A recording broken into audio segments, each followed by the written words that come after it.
The Quranly app. Subscription cheaper than Netflix, encouraging Quran reading, modern, engaging and fun. Download it today.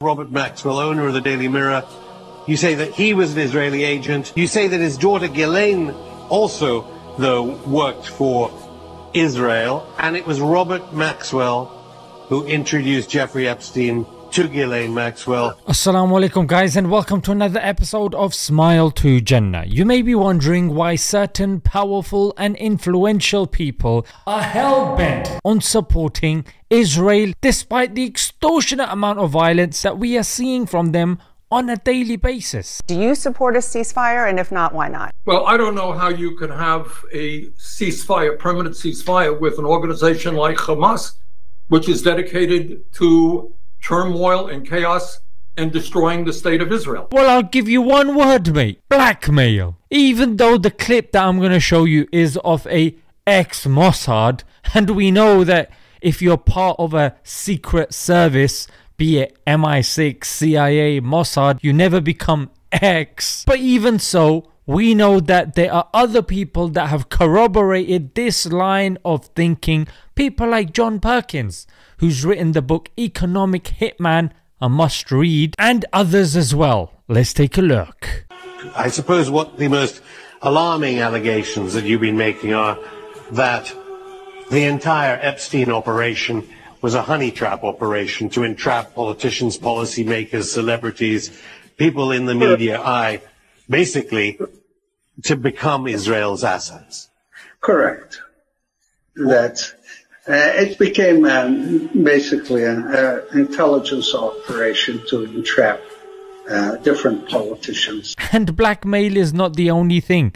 Being offered all expense paid lavish holidays with the condition that every day you tweet positive things about Israel.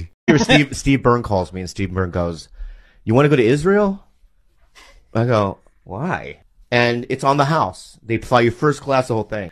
And I go, "It's free?" They go, "Yeah, it's not free." Because when you land there, they go, "You have to every day tweet positive thing about Israel." Yeah. And there are other scenarios in which certain Zionists hold influential positions and they exploit those positions because the people they have influence over, they just need to pull some strings. Case in point, J.K. Rowling and Justin Bieber, both of whose managers are pro-Israeli, frankly. In fact, there's even been evidences of threats.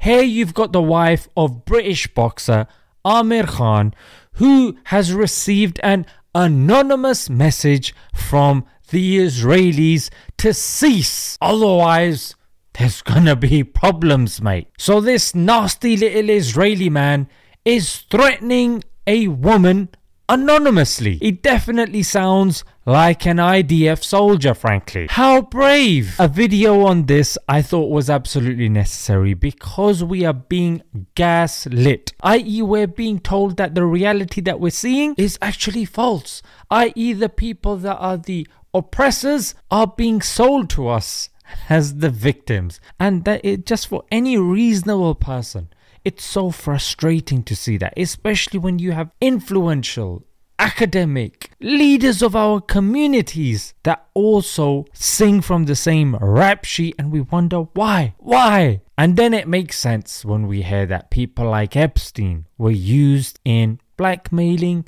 such influential figures, because till today his client list has not been released. So this Dershowitz guy was also involved in Epstein's escapades.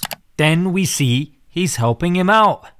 Then is it any wonder why he's saying nonsense like this? Remember that the citizens of Gaza, these innocent civilians who so many people are shedding tears about, they voted for Hamas in the last election, and they would probably vote for Hamas today. So yeah, they're non-combatants, they're civilians, but they're supporters of Hamas. Let's leave it there, guys. Until next time, Assalamu alaikum.